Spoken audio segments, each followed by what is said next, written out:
Rats, Wires, and the Problem of Uruk-Hai. By N.D. Wallace-Swan. I was speaking to someone close to me recently, and it came to my attention how far down the garden path we have come as a civilization.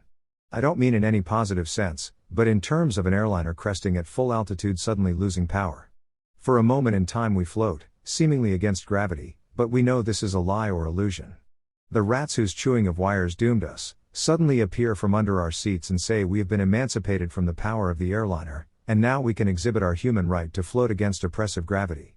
What is the common passenger to do? Many in denial or naivete accept the flowery oratory from the rats which damned us with their fanciful grandiose idealism. Then again, what good would it do if you disagreed? The plane is in free fall, or soon will be. These sociopathic rats want you to believe that their utopic vision is not just preferable, but inescapable. Is it?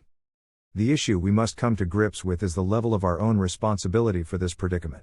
It is all well and good to blame our ideological opposition, but what were we doing while they gnawed away at the substructure of the civilization?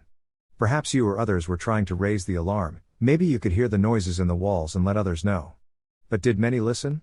If they did, they didn't listen well enough to avoid the damage done.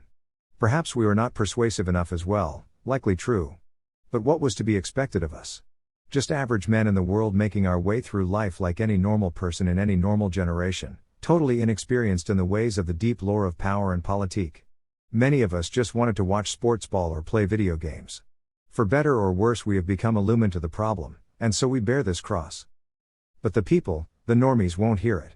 They think you're the crazy one. Can't you just enjoy sports ball like a normal person? It's always politics this, globo homo that, can't we just grill up these smokies and enjoy the ball game? It is hard to blame them. Who really wants to bear our cross with us?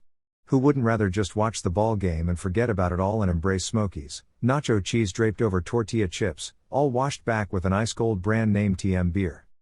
And so, we have this problem. Our enemy marches forward taking cultural hegemonic castle after castle, like the unrelenting, mindless industrial army of the Dark Lord Sauron marching towards Helm's Deep to extinguish the good and traditional. Like Rohan, there is no salvation coming from Gondor. Our fight is up to us alone. The enemy will come for Gondor too, eventually. The normies will only then realize their conundrum, hopefully before the guillotines are deployed, for then it might be too late. But how will we know they are ready to be helped? They will have to ask. Gondor will have to call for aid. This part of Tolkien's epic is key. You cannot awaken a man who thinks he is already awake. Until then, we must prepare for our own Helm's Deep. Who would have thought our ilk would be reading Carl Schmitt, James Burnham, and the Bhagavad Gita? What is the enemy reading, if they read at all? Most read nothing whatsoever.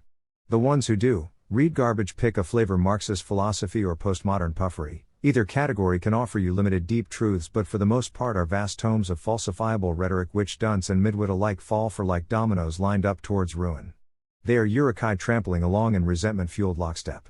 Their strategy is quantity over quality. But don't let that get your hopes up. You nor I are a Legolas or Aragorn, yet. We have much to learn and much to understand before we are ready. Do not be caught flat-footed.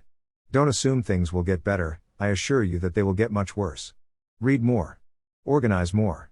Form relationships, build your family. There is no time to waste and we have wasted far too much time already. The enemy was 20 years ahead of you when you figured this stuff out, so there is much catching up to do.